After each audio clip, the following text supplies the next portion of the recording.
Hello दोस्तों, good morning. तो आप सब कैसे हैं? आई होप आप सब बिल्कुल ठीक होंगे और मैं भी बहुत अच्छा हूं। दोस्तों, कुछ दिनों से मैं अपने कूलर से बहुत ज़्यादा परेशान हो चुका हूं क्योंकि कूलर मेरे रूम के बाहर लगा हुआ है और इस पर जो धूप है वो डायरेक्टली धूप कूलर पे गिरती है, तो जिस वजह से कूलर बहुत ज़्यादा गर्म हो जाता है और अंदर को गर्म हवा देता है। और दोस्तों, इसकी और भी परेशानी है, जो मेरी विंडो है वो मेरी छोटी है और जो कूलर का साइज़ है वो काफ़ी ज़्यादा बड़ा है। तो मैं इसको देख रहा हूँ, कुछ दिनों से सोच रहा हूँ कि कूलर को अपने रूम के अंदर लगा लूँ। ये है मेरा कूलर और कूलर का साइज़ बहुत बड़ा है और जबकि विंडो छोटी है। अगर देखेंगे आप तो कूलर वहाँ तक पहुँच गया है और लेकिन विंडो सिर्फ इतनी सी है। इसी विंडो के पोर्शन से अंदर हवा आती है और जो ये वाला विंडो का कूलर का पोर्शन है ये बाहर बच जाता है, जिस वजह से जो इतने पोर्शन की हवा है वो तो आ नहीं पाती और यहाँ से इसमें कोई भी विंडो नहीं है और यहाँ से जो पूरी गर्म हवा है वो पूरा स्ट्राइक अंदर को कर जाती है, जिस वजह से खिड़की तो खुली रखनी पड़ती है क्योंकि हवा तो तभी अंदर को क्रॉस होगी। तो इसका मैं सोच रहा हूँ इसका जुगाड़ कुछ करते हैं। और यहाँ से भी रात भर मच्छर आते रहते हैं इस वाले पोर्शन से। मच्छरों का जुगाड़ तो मेरे पास है, वो पड़ा है मच्छरों का जुगाड़, पर लेकिन मच्छर इससे भाग नहीं पाते। इतने सारे मच्छर एकदम से क्वांटिटी से जाते हैं कि इससे मच्छर तो भाग ही नहीं पाते।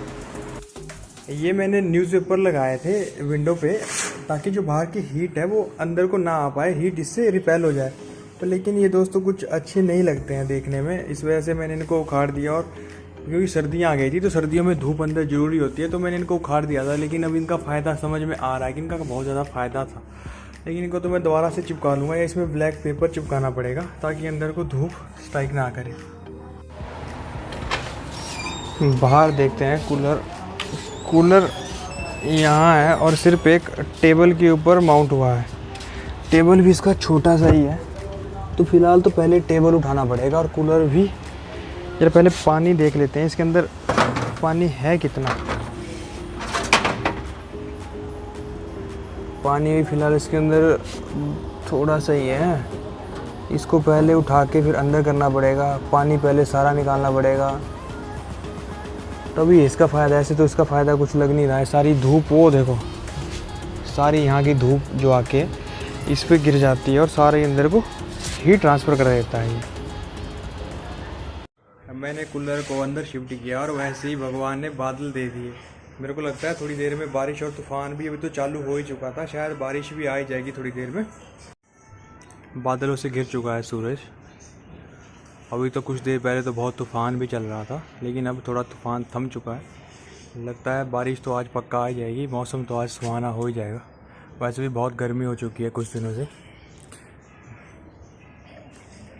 वैसे तो बालकनी का बाहर का व्यू बहुत सुंदर है, लेकिन इस व्यू का कोई फ़ायदा है नहीं कि यहाँ बैठ तो सकते नहीं है क्योंकि गर्मी बहुत ज़्यादा रहती है, तो यहाँ पे बैठना कोई आसान काम है नहीं। वैसे जब ठंड के दिन होते हैं तो फिर बढ़िया रहता है, बाहर धूप आती है, लेकिन फिर उतनी ज़्यादा तक धूप रहती नहीं है, सिर्फ 1-2 घंटा धूप रहती है। गर्मियों में ज़्यादा धूप आती है। यहाँ से थोड़ा थोड़ा पानी टपक भी रहा है, पोछा लगाना पड़ेगा कि हवा देखते हैं।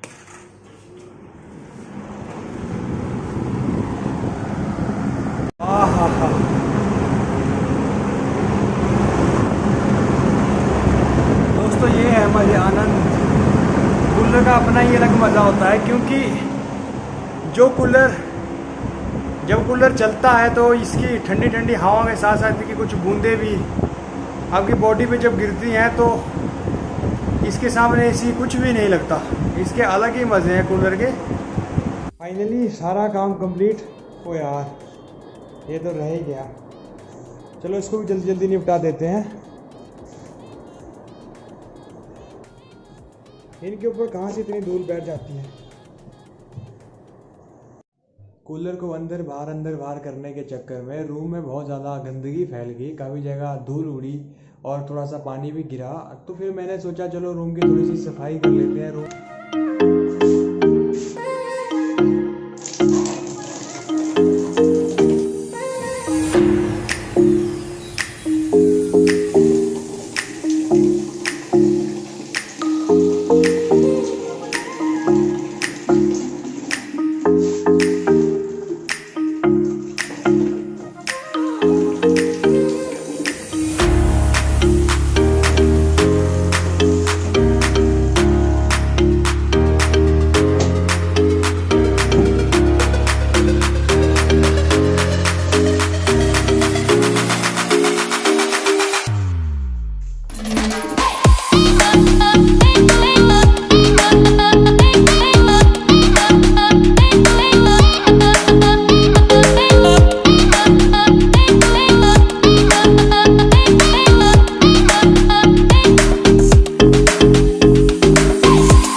दोस्तों क्या ही बोले, पोछा लगाते लगाते तो नानी याद आ गई।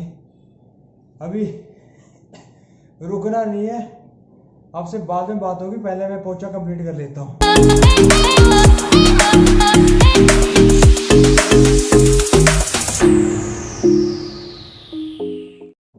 रात के 9:30 बज चुके हैं और फाइनली अब जाके सारा काम कंप्लीट हुआ है।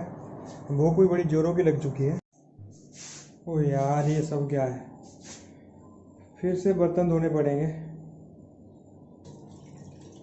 फिलहाल पानी तो है, चलिए शुरू करते हैं।